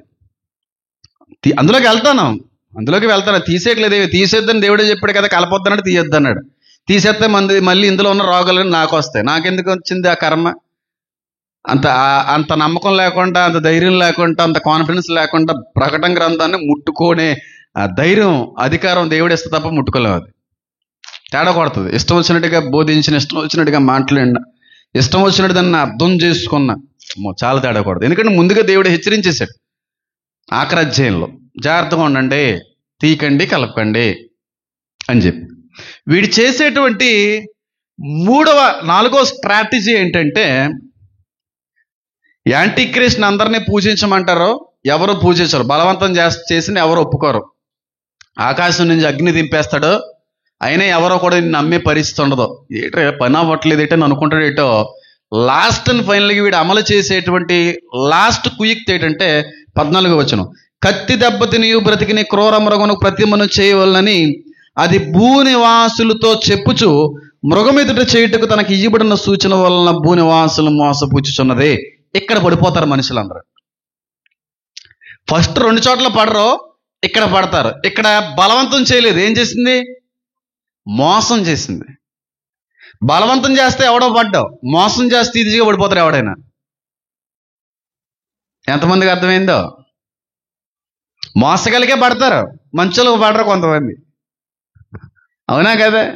బలవంతం చేస్తే అది, కానీ మోసంతో లోపల ఒక ఆలోచన పెట్టుకుని బయటకు ఆలోచన వేసి నీట్గా డ్రామాలు వేస్తారు చూడండి, చక్కగా పడిపోతారు వాళ్ళకి. అదే చేశాడు ఇక్కడ. ఫస్ట్ 2 ప్లాన్లు వర్కౌట్ అవ్వలేదు, ఈసారి బలవంతం చేయకూడదురా అని అనుకున్నాడు. ఏం చేశాడంట? మోసం చేశాడంట. ప్రజలందరినీ మోసం చేశాడు. ఎలా చేశాడు? భూనివాసులందరూ కూడా ఈ చచ్చి బ్రతికిన వ్యక్తికి ఏం చేయాలి? ప్రతిమని చేయండి, ప్రతిమని చేయండి. ప్రతిమే కదా, అదేం బలవంతం కాదు కదా అని ప్రపంచవ్యాప్తంగా ఉన్నటువంటి అన్ని దేశాల వారు కూడా వీడి యొక్క ప్రతిమని వాళ్ళ దేశాల్లో నిలవబెడతారు. అంటే రోబోట్స్ అన్నిటికీ కూడా సంపూర్ణ అధికారాన్ని ఇస్తారు. అక్కడ మోసగించబడతారు. చేసే పెద్ద తప్పదే. మనుషులు బలవంతం చేస్తే తప్పించబడ్డారో, జరగలేకపోయింది ఆడి ప్లాను. కానీ ఇక్కడి నుంచి ఆడి చేసే బలవంతం మనుషులు కాదు, ఎవరో రోబోట్స్ చేస్తాయి. ఆల్రెడీ ప్రపంచవ్యాప్తంగా వాడి సైన్యాన్ని రోబోటిక్ మెషినరీని అంతటిని పంపించేస్తాడు. అక్కడి నుంచి వీటిని వాడుకోవడం మొదలు పెడతాడు వీడు. వీడి ప్రతిమ మెయిన్ ఇస్రాయేల్లో పెడతారు, దానికి సంబంధించిన ప్రతిమ కాపీస్ అన్నీ ప్రపంచవ్యాప్తంగా ఉంటాయి. ఆ రోబోట్స్ అన్నీ వచ్చేస్తాయి. అప్పుడు చాలా మంది వేయించుకుంటారు, ఎందుకంటే ఆకలికి తట్టుకోలేక చచ్చిపోయే పరిస్థితుల్లో చావాలా బ్రతకాలా, బెటర్ వేయించుకుంటేనే బెస్ట్ కదా అని కొంతమంది ఈజీగానే వేయించేసుకుంటారు ఆ ముద్రని. కొంతమంది ఎట్టి పరిస్థితుల్లో కూడా వేయించుకోరు. అప్పుడు అమలు చేసే చట్టమే చంపేయాలి. ఇందాక మాట్లాడుకున్నాం చూడండి, ఈ రోబోట్స్ చేసే పనిది. బాగా అర్థమయ్యే చెప్తాను. 2019లో కరోనా వచ్చింది. కరోనా వచ్చిన 2-3 months తర్వాత, 6 months తర్వాత వ్యాక్సిన్ వచ్చిందట కదమ్మా. ఎన్ని మంత్స్ పట్టింది? 6-7 months. కరోనా వచ్చిన కొన్ని నెలలకే కోవాక్సిన్ అని, కోవిషీల్డ్ అని వ్యాక్సిన్లు వచ్చినాయి. చాలా మందికి చాలా రకాలైనటువంటి అనుమానాలు, సందేహాలు, వేయించుకోవాలా వద్దా. పాస్టర్ హేమాన్ గారు వద్దండి అని చెప్పాను. చెప్పినప్పుడు చాలా మంది గౌరవించి ఆయన అన్నారంటే ఏదో కొంచెం అర్థం ఉంటుందని చెప్పి చేయించుకోకుండా మాకు వద్దనంటే, వాలంటీర్లు వద్దన్నాం కదా అని వెళ్ళిపోయారా? వేయించుకునే వరకు కూడా మీ దగ్గర కూర్చున్నారా? ఇక్కడ ఇష్టపడి వేయించుకున్న వాళ్ళు ఎంతమంది ఉన్నారో నాకు తెలియదు. మాకు ఇష్టం లేకపోయినా సరే వేయించేశారండి అన్న వాళ్ళు చేతులు ఎత్తండి. అంతమంది లేరు, ఎవరో ఎత్తట్లేదటమ్మా. నాకు తెలుసు మీరు ఎవరో. ఆ మాటలు నేను మర్చిపోను. సేమ్ అదే జరుగుతుంది. కరోనా వ్యాక్సిన్ అనేటువంటి దాన్ని ఇష్టానుసారంగా వేయించుకున్న వాళ్ళు ఉన్నారు, కష్టానుసారంగా వేయించుకున్న వాళ్ళు కూడా ఉన్నారు. ఇష్టం లేకపోయినా తప్పక, ఇంట్లో వాళ్ళు ఒత్తిడి భరించలేక, ఏమైనా దిగొచ్చావా, అందరూ వేయించుకుంటున్నారు కదా నీకేం వచ్చిందని చెప్పి బలవంతంగా ఇంట్లో వాళ్ళు అన్నప్పుడు కూడా వేయించుకున్న వాళ్ళు ఉన్నారు. కాలేజీలకి, ట్రైన్లోకి ఎక్కేటువంటి ఫెసిలిటీ ఉండదు అనేటువంటి కారణాన్ని బట్టి తప్పక వేయించుకుని సర్టిఫికెట్ తీసుకుని వెళ్ళిన వాళ్ళు ఉన్నారు. బలవంతంగా కోవిడ్ వ్యాక్సిన్ వేయించిన వాళ్ళు ఉన్నారు, వేయించుకున్న వాళ్ళు ఉన్నారు. ఇది ట్రైల్ వేసాడు దేవుడు మన దగ్గర. సేమ్ అదే రాబోతుందని. కోవాక్సిన్, కోవిషీల్డ్ అనేటువంటి ఆ కార్యక్రమం ట్రైల్ చూపించాడు దేవుడు. చాలా మంది వేయించుకోలేదు. 666 ముద్ర అనుకుని చాలా మంది. కానీ నేను 666 ముద్రదని ఎప్పుడూ చెప్పలేదు. ఒకటే చెప్పాను, ఇంటర్నల్ ఆర్గన్స్ మాత్రం ప్రాబ్లం వస్తాయి, చాలా కాంప్లికేషన్స్ వస్తాయి. ఎందుకంటే 100కి 100% స్టాండర్డ్ లెవెల్స్తో వచ్చిన వ్యాక్సిన్ కాదు, అప్పటికప్పుడు తయారు చేసిన వ్యాక్సిన్లే. కొన్ని రోజులు దాన్ని చాలా మంది తప్పుపట్టారు. కానీ ఇప్పుడు డాక్టర్లు అంటున్న మాట తెలుసా, చాలా మందికి ఊపిరితిత్తుల సమస్య రావడానికి గల ఏకైక కారణం అది అని అంటున్నారు. అవునా కాదు మీకు తెలియాలి. చాలా మంది చిన్న వయసులో ఉన్నటువంటి వ్యక్తులు గుండెపోటుతో మరణించడానికి కారణం ఇది అని వార్తలో ఉన్నవా లేనివా? లంగ్స్ పాడైపోతున్నాయి. అంటే నేను పేరు చెప్పండి, డాక్టర్ పేరు, మళ్ళీ ఇబ్బంది అవుతుంది. ఒక్కసారి అది వచ్చి వేయించుకున్న వాళ్ళ లంగ్స్ ఖచ్చితంగా ప్రాబ్లం ఫేస్ అవుతాయండి. ఊపిరితిత్తుల సమస్యలు కామన్గా వచ్చేస్తాయండి. ఒకసారి సోకితేనే. వ్యాక్సిన్ గురించి మాట్లాడలేదు. వ్యాక్సిన్ ఎంచుకుంటే అది ఇంకా మరో రకమైనటువంటి ప్రతికూలత, మరొక కొత్త బలహీనత. ఇంటర్నల్ ఆర్గన్స్ అన్నీ కూడా మనకు తెలియకుండానే పాడైనటువంటి వార్తలు ప్రపంచవ్యాప్తంగా చక్కర్లు కొట్టినాయి వ్యాక్సిన్ విషయం తర్వాత. దాని తర్వాత ఎంతమంది మధ్య వయసు కలిగిన వారు గుండె సంబంధిత వ్యాధులతో చనిపోయారో మీకు తెలియదే. ఇంకా కాంప్లికేషన్లు వస్తాయని నేను చాలా మొత్తుకున్నాను. నా సంఘానికి ఇలా చేతులు జోడించి బ్రతిమాలుకున్నాను. చాలామంది గౌరవించేయించుకోకపోతే నేను మళ్ళీ తప్పు పట్టకండి, కానీ కొంతమందికి ఇష్టం లేకపోయినా బలవంతంగా వేసారు. ఇంట్లో వాళ్ళు వేసారు, బయట వాళ్ళు వేసారు. అవునా కదమ్మా మహిమ గారు? మీరు మర్చిపోయారేమో. 2019-20 నేను మర్చిపోను. తప్పట్లేదు బాబు, ఏం చేయమంటావు అంటే వేయించుకోండి. నన్ను అడుగుతారేంటి, నన్ను బ్యాట్ చేస్తారేంటి వాలంటీర్ల దగ్గర అంటే? నాకున్నటువంటి కొంతమంది మెడికల్ ఫ్రెండ్ సర్కిల్స్ నాకు చెప్పినాయి, ఇంకా కాదు ఇంకా వస్తుంది మంచి మెడిసిన్ అన్న దాన్ని బట్టి కొంచెం ఆలోచించవలసి వచ్చింది. అప్పుడు బలవంతంగానే చాలా చోట్ల వ్యాక్సిన్ అనేటువంటిది వేసారు, వేయించుకున్నారు కూడా. కొంతమంది ఇష్టపూర్వకంగా వేయించుకున్న వాళ్ళు కూడా ఉన్నారు. అది దేవుడు ప్రపంచానికి ఒక ట్రైల్. ఇది ఒక నమూనా మాత్రమే. సేమ్ ఇదే విధంగా ఒకనొక రోజున ఇంతకు మించిన దాని విషయమే జరగబోతుంది అనేటువంటి ఒక ఆలోచనలోకి ప్రపంచాన్ని నడిపించడానికి దేవుడు కోవిడ్ని తీసుకొచ్చాడు. ప్రపంచంలో అన్ని చోట్ల ఇష్టపూర్వకంగా వ్యాక్సిన్ వేయించుకున్న వాళ్ళు లేరు. ఇష్టం లేకపోయినా వేయించుకోవాల్సి వచ్చింది. బలవంతంగా వేశారు. అది ఒక ట్రైల్, దీనికోసం వేసాడు దేవుడు ట్రైల్. ట్రైల్కి ప్రారంభానికి ఎక్కువ వ్యవధి ఉంటుందా, తక్కువ ఉంటుందా? ట్రైల్కి ఒరిజినల్గా ప్రారంభించేదానికి గ్యాప్ ఎక్కువ ఉంటుందా, తక్కువ ఉంటుందా? చాలా బేగా ఫాస్ట్ స్టార్ట్ చేయాలి. కరోనా వచ్చి ఇప్పటికి 7 సంవత్సరాలు అవుతుంది. 666 ముద్ర రావడానికి టైం పడుతుంది అనే వాళ్ళందరూ కూడా బలహీనలే. చాలా దగ్గరలో ఉంది, అది చాలా దగ్గరలో ఉంది. బలవంతం చేస్తారు. డబ్బు ఉన్నవాడని లేదు, డబ్బు లేనివాడు. కరోనాలో అదే జరిగిందా? డబ్బు ఉన్నవాడైనా వ్యాక్సిన్ వేయించుకోను అంటే కుదిరిందా? హాస్పిటల్కి జ్వరం కోసం వెళ్ళినా ఇంతకీ మీకు వ్యాక్సిన్ సర్టిఫికెట్ ఉందా లేదా అని అడిగితే వేయించుకోవాలి. బాలసుబ్రహ్మణ్యం గారు లాంటి గొప్ప వ్యక్తే కరోనా బారిన పడి వ్యాక్సిన్ వేయించుకుని తర్వాత సీరియస్ అయ్యి చనిపోయారు. పెద్దలు చనిపోయారు, తీసుకెళ్ళిపోయింది 1,50,00,000 పైగా. ఇప్పటికీ ఉంది కోవిడ్, ఇప్పటికీ మన మధ్య ఉంది. ఇప్పటికీ వైరస్ చచ్చిపోలేదేమో, అది మన మధ్యలో ఉంది. కానీ కొంతమంది ఇచ్చినటువంటి కొన్ని పరిశీలనలు, కొంతమంది శాస్త్రవేత్తలు చెప్పిన మాట ఏంటంటే, అంటే నేను రీసెంట్గా 3-4 డేస్ బ్యాక్ నేను అది చూసే అవకాశం దేవుడు అందించాడు. కరోనా పోయిందని అనుకున్నారు, కానీ కరోనా సోకిన వాళ్ళు లేదంటే కోవిడ్ వ్యాక్సిన్ వేయించుకున్న వాళ్ళు కొన్ని సంవత్సరాల వ్యవధిలో తెలియనటువంటి మార్పులు వాళ్ళ శరీరంలో మొదలవుతాయి, ఖచ్చితంగా జరుగుతాయని కొంతమంది వైద్యులు నిర్ధారించి చెప్పారు. ఒక మనిషి జాంబీగా మారిపోయే అవకాశం కూడా ఉంది. వికృతమైనటువంటి స్వరూపాలు, ఆర్గన్ ఫెయిల్యూర్స్ అనేటువంటిది జరిగే అవకాశం ఉందని ఏదో ఆర్టికల్లో నేను చదివాను. ఎంతమంది వరకు వచ్చిందో నాకు తెలియదు. అది అంతకంటే ముందు దేవుడు రాకుండా వస్తే మనకు అలాంటి ఏం జాంబీస్ అయిపోవాలనే. మనం కంగారేం పడకండి, అలా చూస్తారు రా. మీరండి అన్ని జాంబీల్లో పీకేసీలో ఉన్నారు. లేనిపోని అన్ని నాకంటే ఇచ్చేసిలో ఉన్నారు, కరిసేసి కొరికేసి నన్ను. ట్రైల్ అది 666 ముద్రకి ట్రైల్ కోవిషీల్డ్ వ్యాక్సిన్ బలవంతంగా వేస్తారు.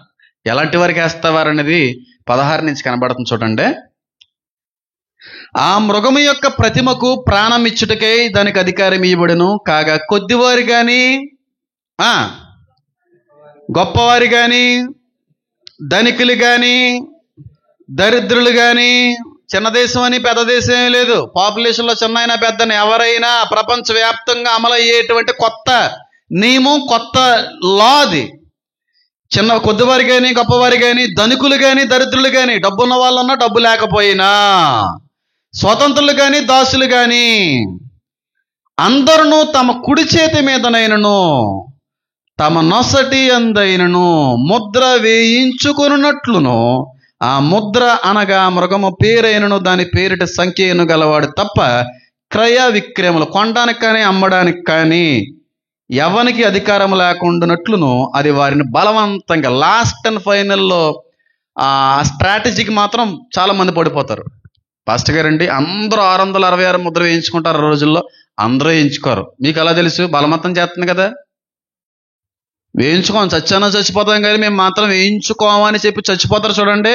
వాళ్ళకి దేవుడి రాజ్యంలో చాలా మంచి స్థానం ఉంటుంది. వాళ్ళు ఏ మతానికి సంబంధించిన వారైనా, క్రీస్తుని అంగీకరించకపోయినా, ముద్ర వేయించుకోనని వారికి దేవుడి రాజ్యంలో గొప్ప స్థానం ఉంది. ముద్ర వేయించుకోకుండా చచ్చిపోతే దేవుడి రాజ్యంలో చాలా గొప్ప స్థానం ఉంది. ముద్రకి అంత ప్రత్యేకత ఏముంది? పాపంకి మించింది అది. పాపమైనా క్షమించబడుతుంది, కానీ ముద్ర వేయించుకున్న వారికి క్షమాపణ ఉండదు. అంత భయంకరమైనది. ఏంటది అంటే డిఎన్ఏలో మార్పు వస్తుంది. సృష్టికి భిన్నమైన వ్యతిరేకమైనటువంటి మార్పులు మానవ శరీరంలో మొదలవుతాయి. అదొక దేవుని పేరే, సందేహం లేదు. కొంతమంది బహిరంగంగా ఎంచుకుంటారు ఆ పేరుని, ఆ దేవుడి పేరుని జెండా రూపంలో కట్టుకుంటారు. ఆల్రెడీ ఉన్నారనుకోండి, చెప్పను. జెండా రూపకంలో వాళ్ళ స్వతంత్రులు, దాసులు కాదు. వాళ్ళకి స్వేచ్ఛ అంగీకరించేసాం. కుడి చేతికి కట్టుకుంటారు, బుర్రకు కట్టుకుంటారు, లేదంటే కుడి చేతికి ఇంకా డైరెక్ట్గా బహిరంగంగా ఒప్పుకున్న వాళ్ళు డైరెక్ట్గా ఫ్లాగ్ ఎగడేసుకుంటారు ఆ పేరుతో. మిగిలిన వాళ్ళందరూ ముద్ర వేయించుకోవాలి. అదొక బార్కోడ్లో వస్తుంది, కానీ దాని మీనింగ్ మాత్రం నేను చెప్పిందే. ఆ దేవుని అంగీకరించిన దాంతో సమానం అది. ఆ బార్కోడే కదా ఏముందలే అన్నట్టుగా మీరు అనుకోకుండా, పచ్చబొట్టు వేస్తేనే క్యాన్సర్లు వస్తాయి తెలుసా? పచ్చబొట్లు వేయించుకుని హెచ్ఐవి బారిన పడిన వాళ్ళు బోల్డ్ మంది ఉన్నారు. చిన్న పచ్చబొట్టు వల్ల శరీరంలో రక్తం పాడవుతుంది, నరాల వ్యవస్థ పాడవుతుంది. వైద్యుల యొక్క నిర్ధారణలో వచ్చిన విషయాలు ఇవి. అలాంటిది సాతాను మూలంగా వచ్చేటువంటి పచ్చబొట్టు అది. ఇంకా మార్పు శరీరంలో ఎంత భయంకరంగా ఉంటుందో అర్థం చేసుకోండి. వాళ్ళు ఖచ్చితంగా జాంబీస్ అయిపోతారు. జాంబీ అనేటువంటి వైరస్ వస్తుందని శాస్త్రవేత్తలు చెప్తున్నారు. ఇది వేయించుకున్న వ్యక్తులందరూ జాంబీస్ అవుతారు. నేను ఆల్రెడీ చాలాసార్లు చెప్పాను, వాళ్ళు బ్రతికుండి కళ్ళు ఏమైపోతాయని చెప్పాను, కుళ్ళిపోతాయి. ఎప్పుడు ఎన్నోసార్లు చేసిన ఈ వీడియోలు నేను వేయించుకున్న వాళ్ళందరూ అలాంటి వాళ్ళ శరీరం మీద భయంకరమైన పుండ్లు పుడతాయి. అప్పుడైనను వారు మారు మనసు పొందక పరలోకమందున్న దేవుణ్ణి మరింతగా దూషించిరి అంటాడు. ఇంకా వాళ్ళకి మారాలి, మారు మనసు అనేటువంటిది ఇంక రాదు. ఎందుకంటే మనిషిగా చచ్చిపోరాలి. ఇంకా మనిషి అయితేనే మారాలి, చేసాము తప్పు అని అనుకుంటారు. అంటే మనిషి స్వభావం పూర్తిగా చచ్చిపడిపోద్ది ఆ వ్యాక్సిన్ వేయించుకుంటే, 666 ముద్ర వేయించుకుంటే, 666 ముద్ర వేయించుకుంటే. నోవాహు దినములలో జరిగినట్టుగా జరిగిన అంటాడు అక్కడ. ట్రాన్స్ హ్యూమన్స్, పడద్రోయబడిన దేవదూతలకి మనుషులకి మధ్యన ఇంటర్లింక్ జరిగింది. అదే జరుగుతుంది ఇప్పుడు. సాతానికి మనుషుల మధ్యన ఇంటర్లింక్ ఈ ముద్ర ద్వారాగా తీసుకొస్తాడు. నోవాహు జలప్రలయాన్ని తీసుకురావడానికి కారణం, పెద్ద కారణం ఏదన్నదంటే ఈ వ్యక్తులు సమూలంగా నాశనం చేయాలి. వాళ్ళకి క్షమాపణ లేకుండా చేశారు. ఒక్క ప్రాణి అయినను తప్పించుకోకుండానట్లుగా అంటాడు. నాసికారంధ్రాల్లో ఊపిరున్నది ఏది తప్పించుకోలేదని ఉంటుంది బైబిల్లో. సేమ్ ఏదో జరుగుతుంది. అప్పుడు సాతాను యొక్క సమూహం పడద్రోయబడిన దేవదూతలతో చేతులు కలిపారు, నాశనం అయిపోయారు. ఇప్పుడు 666 ముద్ర మూలంగా సాతానుతో చేతులు కలుపుతారు. సాతాను సమూహంలో ఒకరిగా మారిపోతారు. వాళ్ళందరికీ క్షమాపణ లేదు. ఎందుకంటే మనుషులుగా చచ్చిపోతారు ముద్ర వేయించుకున్నట్టునే. మారాలనేది ఉండదు ఇంకా. ఎందుకంటే ఇన్ని పుండ్లు, ఇంత హింస వస్తున్నప్పుడు కూడా ఎవరిని దూషించడం ఉంది? దేవుని దూషించారంట. వాళ్ళు తప్పు అయిపోయిందని అనరంట. ఎందుకంటే తప్పు అయిపోయింది అనే మనసు కూడా వాళ్ళకు ఉండదు, ఇంక రాదు. అంటే మనుషులు పూర్తిగా మనుషులుగా ఉండరు. ఏమైపోతారో జాంబీస్ అవుతారు. 666 ముద్ర అంత ప్రమాదకరమైందమ్మా.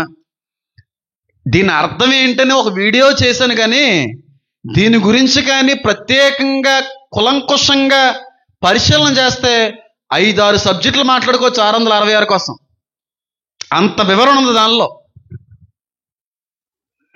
ఈ రోజు తర్వాత నుంచి 666 ఒక వారం అంతా మాట్లాడింది నేను. తర్వాత సెషన్ నుంచి 666 కోసం మాట్లాడతాను. అంత డేంజర్ అది. ఒకవేళ ఎవరైనా మిమ్మల్ని గౌరవించి మిమ్మల్ని ప్రేమించే ఒక సేవకుడిగా ముందుగానే ప్రేమతో హెచ్చరిస్తున్నాను, ఎవరైనా రక్షణ లేకుండా శ్రమకాలంలో విడవబడితే, ఎవరైనా దేవుని యొక్క రహస్య రాకడకు సిద్ధపడకుండా బుద్ధి లేని కన్యకల వలె విడవబడితే, నేను మీ నుంచి కోరుకునేది, మీ నుంచి ఆశించేది ఒకటే, చచ్చైనా చచ్చిపోండి, కానీ 666 ముద్ర మాత్రం వేయించుకోకండి. చనిపోండి, ప్రాణమైనా సమర్పించేయండి, ఆ ముద్ర మాత్రం వేయించుకోకండి. అది జరిగేటువంటి కాలం సమీపించింది, దగ్గర పడింది. చచ్చిపోండి. క్రయ విక్రయాలు జరగవంట. డబ్బులే ఉండవు అనుకోండి, భయంకరమైన కరువు. ఉన్న 10 రూపాయలతో ఏదన్నా కొనుక్కుందామన్నా సరే, ఇదిగో బాబు 10 రూపాయలు తీసుకుని బన్నివ్వంటే ఎవరో. ఎంతకే ముద్ర ఉందా చూపించు. నేను ఎప్పుడు చెప్తా ఉంటాను, సూపర్ మార్కెట్స్లో, రైల్వే స్టేషన్స్లో, ఎక్కడైనా ఏ పబ్లిక్ ప్లాట్ఫామ్స్లో అయినా సరే సేల్స్ మ్యాన్ ఉండరు, మనుషులు ఉండరు, రోబోట్స్ స్కాన్ చేస్తాయి. నువ్వు ఆయన అంగీకరిస్తే ఏ బార్కోడ్లో ఏ నేమ్ అయితే అర్థమిస్తుందో అది నీ హెడ్ మీద కనబడాలి, లేకపోతే నీ రిస్ట్ మీద కనబడాలి. స్కాన్ చేస్తాను, ఓకే డబ్బులు డిడక్ట్ అవ్వడం, నీకు కావాల్సిన బ్రెడ్ ఇస్తుంది. అప్పటికే చాలా కష్టమైన కరువు కాలంలో ఉంటాం అనుకోండి. మనుషులకు ఏదో మబ్బుపరిచి కొంచెం లంచం ఇచ్చో 2 రూపాయలు ఎక్స్ట్రా ఇస్తాను, కొంచెం బాగా ఇచ్చి అంటే ఏదోలా పడిపోతాడు. మనుషులను పెట్టాడు సైతాను. డైరెక్ట్గా ఎవరిని పెడతాడు? ఆర్టిఫిషియల్ ఇంటెలిజెన్స్, మొత్తం రోబోట్లే, మొత్తం అంతా ఆ రెడ్ చిప్ అంతా ఈ మెయిన్ ఈడి చేతిలో ఉంటుంది, యాంటీక్రైస్ట్ చేతిలో. అన్ని రోబోట్లు, ప్రపంచవ్యాప్తంగా ఉన్న రోబోట్లన్నీ ఇస్రాయిల్లో ఉన్నటువంటి యాంటీక్రైస్ట్ ఒరిజినల్ ప్రతిమకు లోబడాలి. రెడ్ చిప్ వీడి దగ్గర ఉంటుంది, అవన్నీ లోబడతాయి. బలవంతంగా వేస్తారు, బలవంతంగా వేస్తారు, తప్పక ఎంచుకునే వాళ్ళు ఉంటారు. క్రయ విక్రయాలు జరగవు, నో బిజినెస్ డీల్స్ అసలు. అదే అక్కడ రాయబడి ఉంది. ఏమన్నా చూడండి,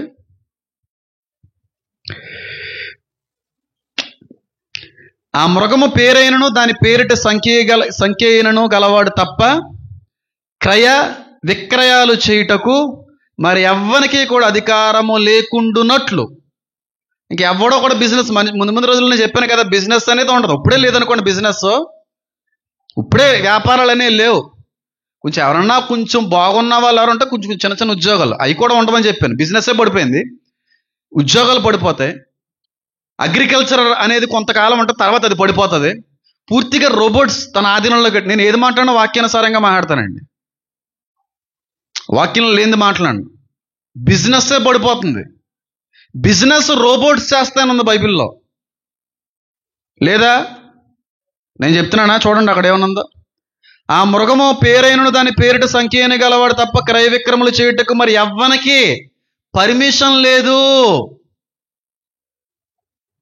పర్మిషన్ లేదు. ఇంకా ఒకడికి అమ్మాలన్నా, ఒకడి దగ్గర నుంచి కొనాలన్నా నీకు పర్మిషన్ రావాలి. ఆ పర్మిషన్ ఏంటి? 666 ముద్ర. అది ఉంటేనే ఏదైనా జరుగుతుంది. అంత ఉన్నా సరే కొనడం చాలా కష్టమైపోద్దమ్మా. నేను మొన్న కూడా చెప్పాను, కేజీ బియ్యం కావాలంటే 1000 రూపాయలు ఉండాలి తక్కువలో. నా ఇమాజినేషన్లో చెప్తున్నాను. కేజీ బియ్యం 1000 రూపాయలు తక్కువలో నలుగురు ఉంటే కుటుంబంలో ఆ కేజీ బియ్యం నాకు తెలిసి 2 వారాలు తినాలి. గెంజినీళ్ళు తాగి బతికే రోజులు రాబోతున్నాయి ముందు రోజుల్లో. మీకు విషయం చెప్తున్నాను, ప్రపంచం అంతా కూడా జరిగేటువంటి ఒక పరిణామం మీద దృష్టి ఉంచబోతున్నారు. అంత భయంకరమైన ఎకానమీ ఫాలో అవబోతూ ఉంది. ఆర్థిక వ్యవస్థ ప్రపంచవ్యాప్తంగా పడిపోబోతూ ఉంది. కోవిడ్ వచ్చిన తర్వాత పడిపోయిందా లేదా? ఉల్లిపాయలు అంతేని దొరికినాయి అసలు, టొమాటోస్ అంతేని దొరికినాయి అసలు, ఎంత రేట్ అయినాయి. దేవుడు తీసుకొచ్చే కరువు దినాలి. ఇంకెంత భయంకరంగా ఉంటుంది అర్థం చేసుకోండి. కరువు మనుషులు పీక్కొని తినే రోజులు రాబోతున్నాయి. అడవిలో ఉన్న మృగాలను సైతం చంపుకొని తినేటువంటి రోజులు రాబోతున్నాయి. అలాంటి కరువు రాబోతుంది. ఆ కరువు ఉంటేనే 666 ముద్ర పని అవుతుంది. కరువు లేకుండా 666 ముద్ర ప్లాన్ వర్కౌట్ అవ్వదు. ఆ రోజుల్లో నువ్వు నేను ఉండాలని దేవుడు కోరుకోవట్లేదండి. రక్షణ అన్నిటికీ మించి మారు మనసు. బుద్ధి కలిగిన కన్యకల్లో ఉంటే బాగానే ఉంటాం, లేదంటే ఖచ్చితంగా విడబడతాం. ఆడ ఎవడైనా అన్ని రోజులు ఇక్కడ అనుభవించాల్సిందే, అన్ని రోజులు అనుభవించాలి. బిజినెస్ ట్రాన్సాక్షన్స్ అన్నీ కూడా రోబోట్స్ చేస్తాయి. నేను మొన్న కూడా చూశాను, మన Indian government PhonePe, Google pay అన్నీ తీసేస్తున్నారంట కదా. ఈ వార్త విన్నారా మీరు? మరి ఏ పే ఆడతారా? ఇంకన్నీ పోతే ఇంకేముంటాయి? మళ్ళీ డబ్బులు చేతితో మార్చుకునేటువంటి పరిస్థితులు వస్తాయా? అది జరగదు. హ్యాండ్ ట్రాన్సాక్షన్స్ అని ఉండవు. ప్రపంచవ్యాప్తంగా ఎప్పుడో పోయినాయి అన్నీ. ఈ గూగుల్ పేలు, ఫోన్ పేలు కూడా పోతే ఏదో పే వస్తుంది కదా చేతికి. అర్థం చేసుకోండి ఏ పేయో. నిజమండి, ఇవన్నీ మీకు చూస్తున్నప్పుడు మీకు అర్థమైపోవాలి. ఇంకా ఫోన్ ట్రాన్సాక్షన్ కూడా ఆపేస్తే ఇంక ఏ ట్రాన్సాక్షన్ ఉంది? హ్యూమన్ ట్రాన్సాక్షన్ అంతే. ఆల్రెడీ చాలా దేశాలు ఇలాగలా అంటుంటే లోపలికి వెళ్ళిపోతున్నారు, బయటకు వచ్చేస్తున్నారు, ఏవో జరుగుతున్నాయి అక్కడ. కానీ బార్కోడ్ పడితే మాత్రం దేవుడు పేరు వస్తుంది, డిఎన్ఏ మారుతుంది, చాలా తేడా వచ్చేస్తుంది. మనిషి మార్పు అనే ఆలోచన కూడా ఉంటుంది ఇంకలకి. ఇవన్నీ జరుగుతున్నాడు మనకు అర్థం అవ్వవలసింది. రానే ఉన్నవాడు ఆలస్యము చేయక రాబోచున్నాడు. ఎన్ని కళ్ళకు కట్టేట్టుగా దేవుడు చూపిస్తున్నాడో, కరోనా విషయంలో దేవుడు మనకు ఒక హెచ్చరిక, ఒక ట్రైల్ ఇచ్చాడు. దాన్ని మర్చిపోయాం మనము. ఆ మొదట 6 నెలలే అమ్మో అమ్మో అమ్మో అమ్మో అమ్మో, రెడ్ జోను, ఇంకో zone, second wave, third wave, black fungus, హడలెత్తిపోయాం. తర్వాత మర్చిపోయాం. మనుషులకి ఎప్పుడూ కూడా కొత్తదనం కావాలండి. వచ్చే వార్తల్లో కూడా కొత్తదనం కావాలి. మొన్నేమో కొయ్, నిన్నేమో లెవియతన్, ఈరోజేమో ప్రవీణ్ పగడాల గారు. రేపు కొత్త వార్త వచ్చిందా, ఇవన్నీ పోతాయి. కొత్తది కావాలి మనకి. వార్తల్లో కూడా కొత్తదనమే. ట్రెండింగ్ న్యూస్ కావాలి. పాతే మర్చిపోయేలా చేస్తున్నాడు సాతాను చాలాసార్లు. లెవియతన్ కోసం ఎవరన్నా మాట్లాడుతున్నారు ఇప్పుడు? కొయ్యకే పాస్టర్ గారు ఎప్పుడో మర్చిపోయారు. ప్రవీణ్ పగడాల గారి విషయం కొన్ని రోజులు అదే మర్చిపోతారు. కరోనా అయితే మర్చిపోయి చాలా సంవత్సరాలు అయిపోయింది. 7 సంవత్సరాలు, ఇంకో 3 సంవత్సరాలు వస్తే 10 దశాబ్దం పూర్తి అవుతుంది. అది హెచ్చరికమ్మా కరోనా. దానికి మించిన ప్రళయం ప్రపంచాన్ని కదిలించబోయే దినం ఆసన్నమైంది. కరోనాకి 100 రెట్లు అధికమైనటువంటి ప్రళయంతో రాబోతుంది. ఆ దినం చాలా దగ్గరగా ఉంది. నేను హెచ్చరిస్తున్నాను. నేను రాసుకున్నాను డైరీల్లో అన్ని. మానవుడు మర్చిపోలేనటువంటి సంఘటనలు చోటు చేసుకోబోతున్నాయి ముందు రోజుల్లో. మనిషి అనేటువంటి వాడు ఎప్పుడు వినని చూడని పరిణామాలు చూసే రోజుల దగ్గర పడ్డాయి. నేను ఇస్రాయేల్ వారి సిరియల్లో బాంబులు ఏదో వేస్తే హ్యూజ్ ఎక్స్ప్లోజన్ అయింది.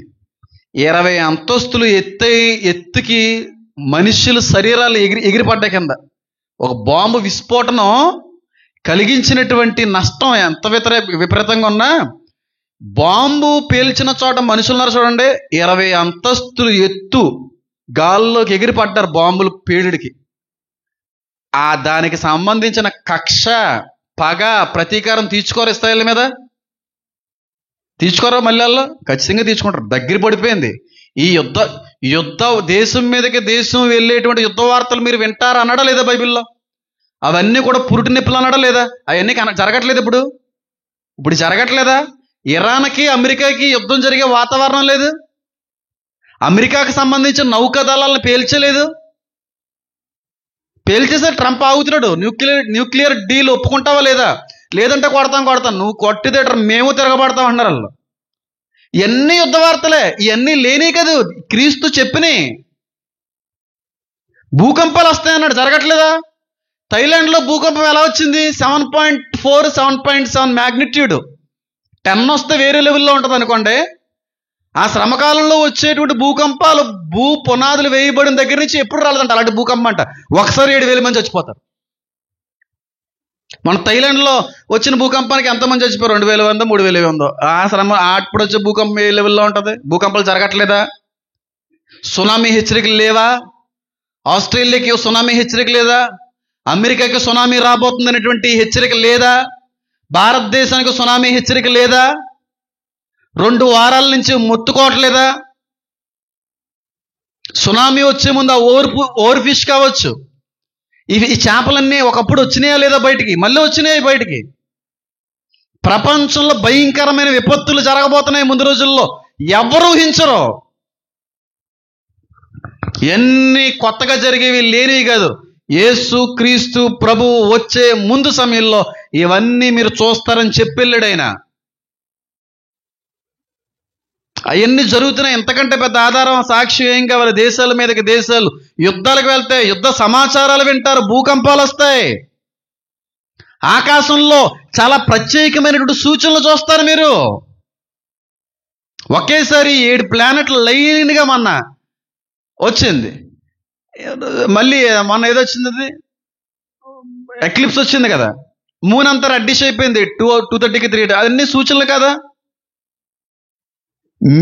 మెర్క్యూరీ అనేటువంటి గ్రహంలో జీవం ఉందని చెప్పి 3 days ముందు బయటికి రాలేదా?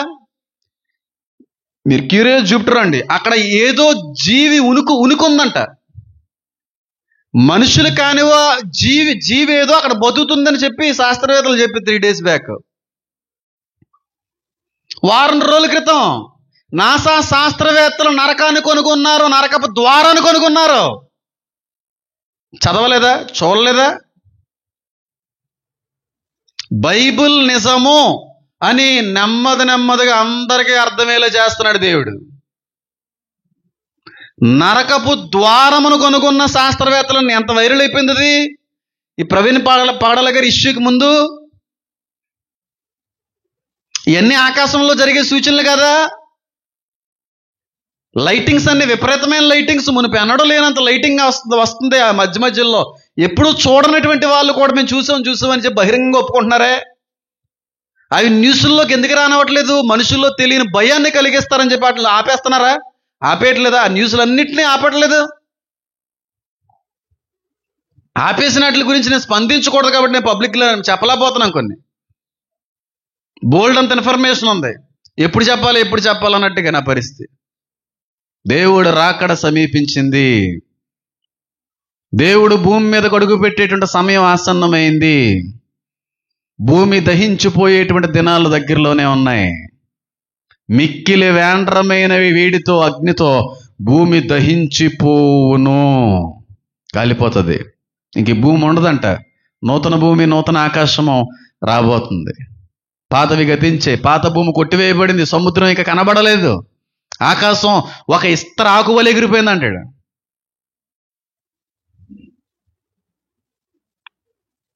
టైం లేదమ్మా, టైం లేదు. కొన్ని రోజుల్లో నేను అనుకున్నదే నిజమైతే కొన్ని రోజుల్లో భయంకరమైన యుద్ధ వార్తను వినబోతున్నాం మనం. ఒక యుద్ధ విస్ఫోటనాన్ని కల్లారా చూడబోతున్నాం. బైబిల్లో చెప్పిన ప్రతి మాట కూడా నెరవేరేటువంటి దినాల్లో మనం ఉన్నాం. ఆఖరి దినాల్లో ఉన్నాం, అంత్య దినాల్లో ఉన్నాం. కోవిడ్ పెద్ద హెచ్చరిక, పెద్ద పాఠం, పెద్ద ఎక్స్పీరియన్స్ అది మనకి. ఇంకా టైం పడుతుంటే నేను ఏం చేయలేను. భారతీయ క్రైస్తువులకి హింస, సేవకులకి హింస, ఎవరికీ చెప్పుకోలేని పరిస్థితుల్లో కొన్ని దేశాలు పడిపోబోతున్నాయి. ఆలోచన చేయండి.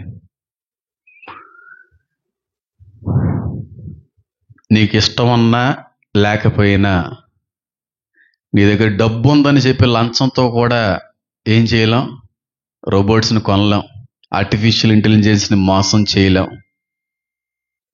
ఆల్రెడీ అదే కదా మొత్తం జరిగిచ్చేస్తుంది ఈ రోజుకి. ఆ మొత్తం ఆధీనం అంతా దాని చేతిలో ఉంది, మార్చేస్తుంది అంతే. నిన్న ఒక వీడియో చూసానంటే బుర్ర పిచ్చెక్కిపోయింది నాకు. అయ్యో బాబు అనిపించింది. ఒక ఇంటర్వ్యూ జరుగుతుంది. ఒక ఆడావిడి ఒక సాఫ్ట్వేర్ ఎంప్లాయీని, ఈ ఆర్టిఫిషియల్ ఇంటెలిజెన్స్ మీద మంచి పరిజ్ఞానం ఉన్న వ్యక్తితో ఇంటర్వ్యూ చేస్తున్నాడు. ఒక వ్యక్తిని ఇంటర్వ్యూ చేస్తుంది, ఏఐ మీద మంచి స్టడీ చేసిన వ్యక్తి. చూసారో లేదో తెలియదు. ఒక ఆడవాడు ఇంటర్వ్యూ చేస్తుంది.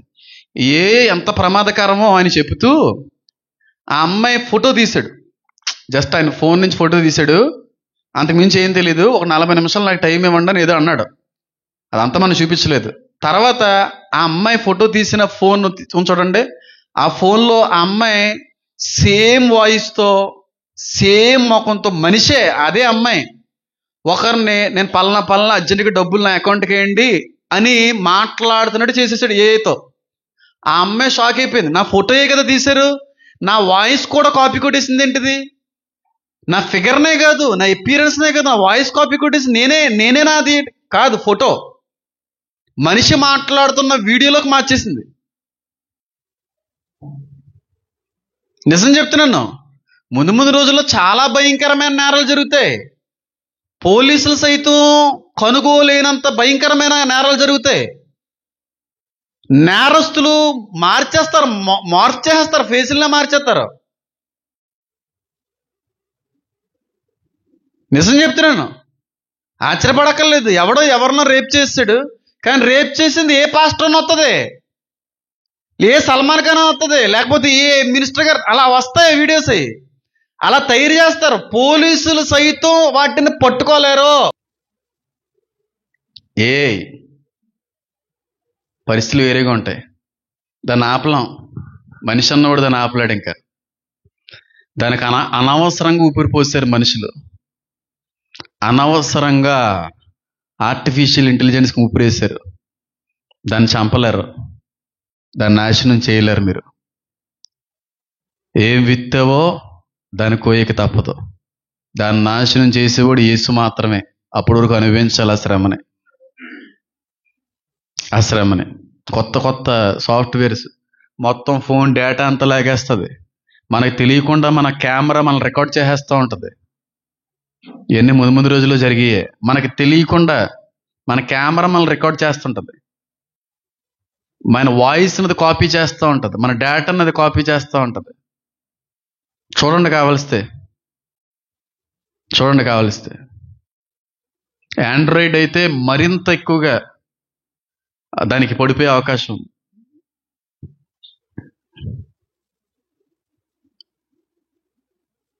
అయిపోయింది, మనకి ఇంకా టైం లేదు.